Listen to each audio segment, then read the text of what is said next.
بیا بشین رو پاهام. مقاومت سازه ماکارونی از پاهات بیشتره. حقیقتش من از یکی خوشم میاد ولی اون همش گیج میزنه. چیکار کنم به نظرت؟ همین الان برو دایرکتش قلب قرمز بفرست.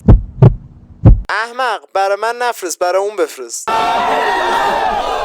بچه ها یادم اومد قبلا وقتی تعجب میکردیم به جای اینکه پشممون بریزه چی میشد؟ کف میکردیم بچه ها، کف. گاهی هم کف بر میشد. زمان سریال 3 در 4 هم علی صادقی یه تیکه کلامی داشت موقع تعجب با این عنوان که چی میگی؟ اونم استفاده میکردیم. زمان یکی از سریال های مهران مدیری به گمانم پاورچین میگفتیم بگو ایرانی هستی بدون اینکه بگی ایرانی هستی. نوشیدن 5 تا لیوان چای از صبح تا الان بس نیست. انقدر سر سنگ توالت نشستم که زانوهام شکست. اعصاب روانمو دارم به خاطر امتحان ورودی دانشگاه یا همون کنکور بگیدم. دایم زمینامونو بالا کشید، برای همین ما هیچی نداریم. در دمای 40 درجه چای نوشیدنی محبوب ماست. اگر هر شب تا مشتری داشته باشی در ماه انقدر در میاری. اگر بابامون زمین رو نمیفروخت الان هممون سرمایه‌دار بودیم.